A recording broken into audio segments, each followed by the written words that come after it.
Hi everyone, स्वागत है आपका मेरे यूट्यूब चैनल पे। अगर आप चैनल पे नए हो तो चैनल को सब्सक्राइब कर दीजिए और बेल आइकन को प्रेस कर दीजिए जिससे मार्केट के लर्निंग के वीडियो आपको मिल सकें। तो बात करते हैं सन स्टार लिमिटेड के आईपीओ की जो कल ओपन हो रहा है। तो बात करेंगे सन स्टार लिमिटेड की आईपीओ की कि कंपनी अगर आईपीओ लेके आ रही है तो आईपीओ की इश्यू प्राइस क्या है, कंपनी कैसी है, कंपनी का बेस मॉडल क्या है, कंपनी कहीं लॉस मेकिंग तो नहीं है। ये सब कुछ एनालिसिस करने वाले हैं इस वीडियो के अंदर, तो बने रहिए, विदाउट स्किप किए हुए वीडियो को पूरा देखें। तो बात करते हैं सन स्टार लिमिटेड की। तो सन स्टार लिमिटेड की जैसा आप स्क्रीन पे देख रहे हो, तो जो सन स्टार लिमिटेड है उसके क्या है, जो मेन बिजनेस है वो है फूड, फार्मा, पेपर, इंडस्ट्रियल और एनिमल न्यूट्रिशन और कॉस्मेटिक्स में क्या है कंपनी का मेन बिजनेस यहाँ पे है।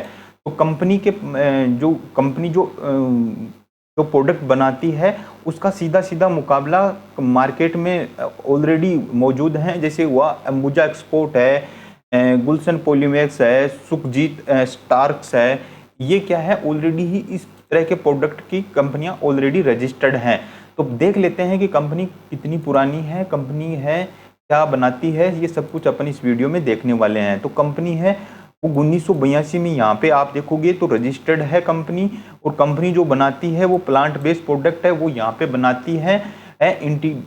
इंटीग्रेटेड सॉल्यूशन फूड है वो यहाँ पे बनाती है, पेट फूड बनाती है, और अदर इंडस्ट्रियल एप्लीकेशन हुआ जो इंडिया में बनाती है, जो इंडिया पे बेस तैयार होता है वो यहाँ पे ये बनाती है। तो जैसे इसमें प्रोडक्ट है, इनके जो मेन प्रोडक्ट है वो है लिक्विड ग्लूकोज हुआ, ड्राई ग्लूकोज हुआ, मल्टीड्रोक्सिन पाउडर हुआ, डेक्सट्रोज मोनोहाइड्रेट हुआ। इस तरह की क्या है कंपनी है वो मक्का से क्या करती हैं, जो आप देखोगे कि आयरन फाइबर ये क्या है दमक्का से निकाल के जो अपने फूड प्रोडक्ट है उनमें ये मिलाती है। तो इसके कंपनी के जो 3 मेन यहाँ पे प्रोडक्ट हैं वो यहाँ पे दे रखे हैं। तो इसका जो प्रोडक्ट है वो क्या करता है, जैसे इंटीग्रेंट हुआ, थिकनेस हुआ, स्टेबलाइजर्स हुआ, स्वीटनेस हुआ, मतलब मीठा, जो ये जो अपने ब्रोकरी के जो आइटम होते हैं जैसे केचप हुआ, पास्ता हुआ, सूप हुआ, क्रीम हुई, इनमें क्या होता है कि इनकी जो थिकनेस होती है, मिठास होती है, उनको ये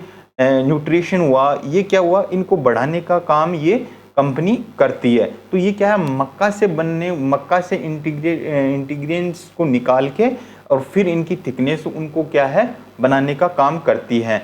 तो कंपनी है वो क्या है, उसके कंपटीटर हैं वो अंबुजा एक्सपोर्ट हुआ, गुलशन हुआ, ये क्या है ऑलरेडी इनके कंपटीटर मार्केट में होने वाले हैं। तो बात कर लेते हैं कि कंपनी है उसका जो प्लांट है वो कहाँ है। तो अगर आप देखोगे तो कंपनी ने यहाँ पे 2 मैन्युफैक्चरिंग प्लांट है वो यहाँ पे बता रखे हैं। तो उन्होंने जो एरिया बता रखा है वो 10.68 मिलियन स्क्वायर फीट का एरिया है अप्रोक्स 245 एकड़ के अंदर, जो धुले महाराष्ट्र के अंदर है यहाँ पे। और दूसरा है वो कच्छ, गुजरात के कच्छ के अंदर यहाँ पे इसका दूसरा प्लांट है। और जो प्लांट की जो कैपेसिटी है इन्होंने बताई है वो है 3,63,000 टन पर एनम। और अगर पर डे की बात करें तो उन्होंने ये कहा है कि 1100 टन पर डे इन्होंने प्रोडक्शन यहाँ पे किया है। तो बात कर लेते हैं कि कंपनी का जो कंपनी है जो एक्सपोर्ट करती हैं तो वो क्या कर रही हैं कि 49 कंट्रीज के अंदर वो एक्सपोर्ट का भी काम करती हैं, जैसे एशिया, अफ्रीका, मिडिल ईस्ट या अमेरिका, यूरोप, ओशियन एक्सेट्रा। क्या है ये 49 कंपनियों से अपना कंट्री से अपना प्रोडक्ट है वो एक्सपोर्ट यहाँ से करती है। तो मोटा मोटी देखें तो ये कंपनी है क्या है, B2B कंपनी है। B2B होती है मतलब ये डायरेक्टली क्या होता है कि कंपनी से ही अपना माल है वो कंपनी टू कंपनी ही अपना माल बेचती है। तो ये एक अच्छी बात है। तो बात कर लेते हैं फिर कि कंपनी के पास है वो एम्प्लॉयड हैं 271 लोग हैं, उनमें से 60 एम्प्लॉय हैं वो क्या है इंक्लूडिंग परमानेंट एम्प्लॉय यहाँ पे है। तो अब बात कर लेते हैं मेन डेट्स की कि कंपनी का आईपीओ है वो कब ओपन हो रहा है।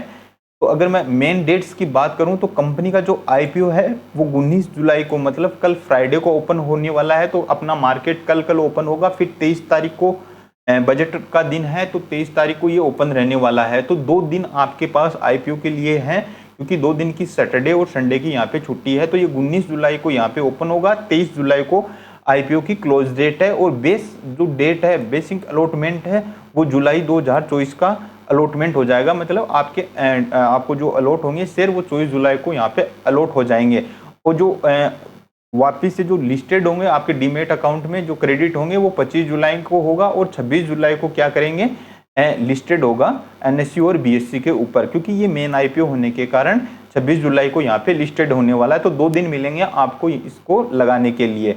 अब देख लेते हैं कि कंपनी आईपीओ लेके आ रही है तो कितने का आईपीओ है, कितने फ्रेश इश्यू हैं। तो अगर मैं बात करूं तो फेस वैल्यू कंपनी ने यहाँ पे 2 रुपये पर शेयर की यहाँ पे फेस वैल्यू रखी है। और अगर मैं प्राइस बैंड की बात करूं तो 90 से 95 के ऊपर यहाँ पे उन्होंने प्राइस बैंड को रखा है। तो अपन यहाँ पे क्या करेंगे, 95 के प्राइस बैंड को यहाँ पे अपन यहाँ पे लगाएंगे। अगर मेन बात करूं तो कंपनी आईपीओ के माध्यम से 510 करोड़ का यहाँ पे जो आईपीओ लेके आ रही है कंपनी, तो 510 करोड़ क्या कर रही है यहाँ पे, जो टोटल साइज है आईपीओ की वो 510 करोड़ की है। 510 करोड़ है वो आईपीओ के माध्यम से यहाँ पे जुटाने का काम कर रही है कंपनी, जिसमें से फ्रेश इश्यू हैं वो 397 के यहाँ पे फ्रेश इश्यू हैं। और ऑफर फॉर सेल में क्या है 113 करोड़ के यहाँ पे ऑफर फॉर सेल है, ओएफएस में यहाँ पे है। तो मोटा मोटी देखें तो कंपनी के पास 78% पैसा है वो क्या है कंपनी के पास यहाँ पे जाने वाला है।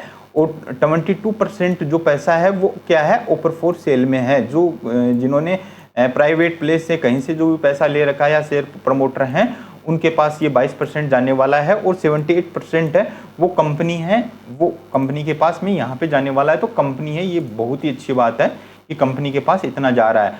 तो अब बात कर लेते हैं कि कितने यहाँ पे आईपीओ में जो लोट है वो कितने लगा सकते हैं। तो रिटेलर के लिए इन्होंने QIC का जो कोटा है वो यहाँ पे 50% का है, और जो रिटेलर हैं रिटेलरों के लिए 35% का कोटा रखा हुआ है, और HNI है उनके लिए 15% का कोटा यहाँ पे दे रखा है। अब बात कर लेते हैं कि एक लोट के लिए 150 शेयरों के लिए आपको 14,250 रुपये यहाँ पे करने पड़ेंगे। मैक्सिमम आप 14 लोट लगा सकते हो। और HNI कैटेगरी में अगर 2 लाख से अबव के यहाँ पे लगाते हो तो आप HNI कैटेगरी में आ जाओगे, तो 15 लोट यहाँ मिनिमम लगा सकते हो, और मैक्सिमम 70 लोट यहाँ पे आप लगा सकते हो, और मिनिमम HNI 71 लोट यहाँ पे लगा सकते हो। अब देख लेते हैं कि कंपनी है, कंपनी का जो बात कर लेते हैं कि कंपनी का जो बैलेंस शीट की कि कंपनी का बैलेंस शीट है वो क्या कहता है कि कंपनी कहीं लॉस मेकिंग तो नहीं है। अगर मैं बात करूं कंपनी के एसेट्स की, तो अगर आप देखोगे तो कंपनी ने यहाँ पे फुल बैलेंस शीट यहाँ पे दे रखी है 22 की, 22-23 की, 23-24 की, और 31 मार्च 24 तक की यहाँ पे बैलेंस शीट इन्होंने प्रोवाइड करवा रखी है। तो 21-22 में कंपनी ने बता रखा है कि 207 करोड़ की कंपनी के पास एसेट्स थे, जिनमें अच्छी खासी ग्रोथ है वो यहाँ पे देखने को मिली है। वो बढ़ के 31 मार्च 23 तक 368 करोड़ के हुए। फिर यहाँ पे एक अच्छा खासा जंप है फिर से यहाँ पे देखने को मिला है एसेट्स में। तो अगर आप एसेट्स देखोगे तो 527 करोड़ के एसेट्स हैं वो यहाँ पे आपको देखने को मिलेंगे। तो बात कर लेते हैं रेवेन्यू की। तो रेवेन्यू की मैं बात करूं तो 504 करोड़ का कंपनी ने रेवेन्यू यहाँ पे जनरेट किया है, और फिर नेक्स्ट ईयर 1209 करोड़ का यहाँ पे एक अच्छा खासा जंप है वो देखने को मिला है कंपनी में।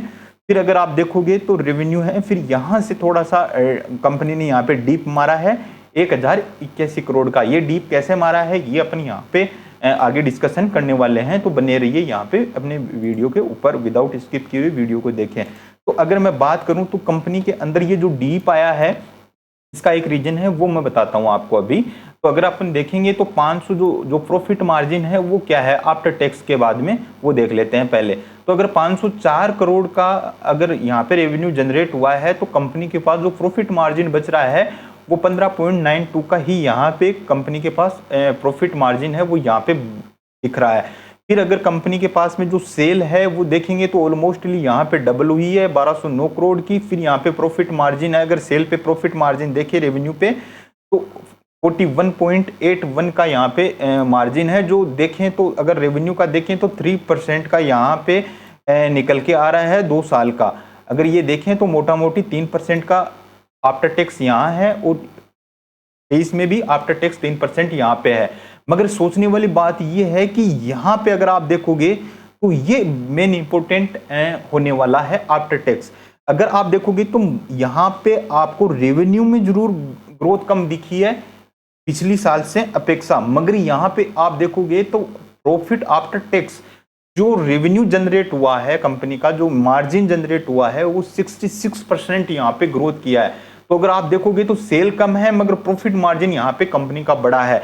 इसका एक रीजन ये होता है कि आप देखोगे कि पहले क्या है, कंपनी का जो प्रोडक्ट था, तो कंपनी क्या करेगी, कोई भी चीज है, जैसे 100 रुपए की चीज है, कंपनी ने 2 रुपए का मार्जिन लिया, 102 रुपए में मार्केट में इसको सेल किया, 102 रुपए में कंपनी सेल कर रही थी, तो कंपनी की जो आय हो रही थी तो वो थी 2 रुपए।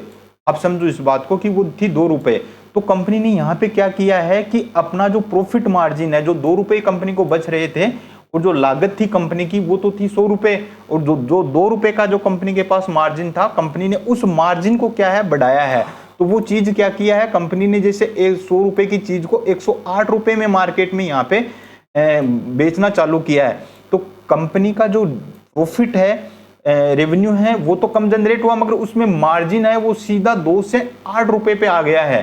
तो इसी तरह कंपनी ने क्या किया है, अपने प्रोडक्ट की क्या मार्केट में कीमत को थोड़ा सा इंक्रीज किया है। इंक्रीज करने से यहाँ पे प्रॉफिट मार्जिन है वो यहाँ पे बढ़ा है।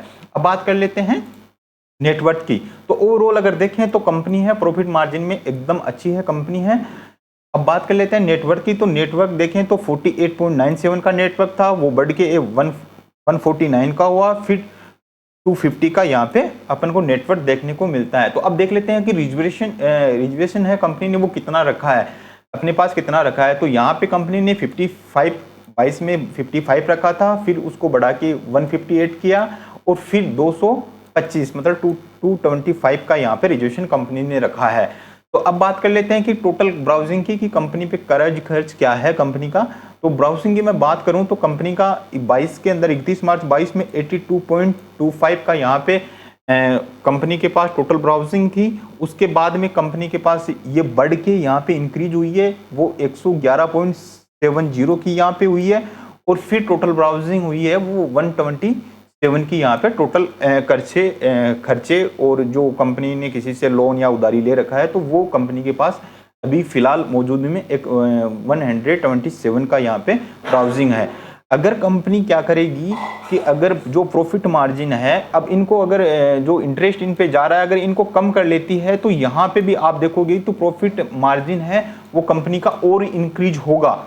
अगर आप देखोगे तो इस खर्चे को जब मार्केट में जो लोन चल रहे हैं इनको अगर कम करेगी, जो खर्चे हैं उनको कम करेगी, तो वो क्या है यहाँ पे उनका जो प्रॉफिट मार्जिन है वो कम होगा। अब देख लेते हैं आरओई इक्विटी की। तो अगर देखें तो 30.97 है, ठीक है। आरओसी ही देखें तो 24.43 का है, ये भी अच्छा है। मार्केट डेप्थ 0.5 है।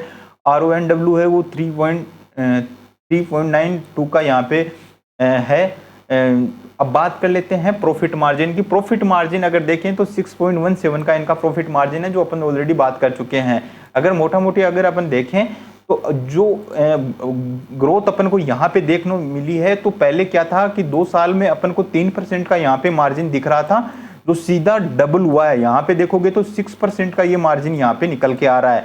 तो ओवरऑल देखें तो कंपनी ने यहाँ पे अपना प्रॉफिट मार्जिन है वो देखें तो प्रॉफिट मार्जिन कंपनी ने यहाँ पे बता रखा है 61.5 का यहाँ पे कंपनी ने यहाँ पे अपना प्रॉफिट मार्जिन बता रखा है। तो अब बात कर लेते हैं नेट की। कंपनी आईपीओ का जो पैसा इकट्ठा करेगी, जो कंपनी के पास जो फंड जाएगा, तो उस फंड का कंपनी क्या करेगी। तो कंपनी क्या कर रही है, यहाँ पे कंपनी ने 3 चीजें यहाँ पे बता रखी है कि पहले तो जो कैपेसिटी है इनकी रिक्वायरमेंट है, जो महाराष्ट्र में जो प्लांट लगा हुआ है उसमें इक्विपमेंट है, वो वहाँ पे कैपेसिटी को बढ़ाने में जो इक्विपमेंट लगेंगे उनको परचेज करेगी।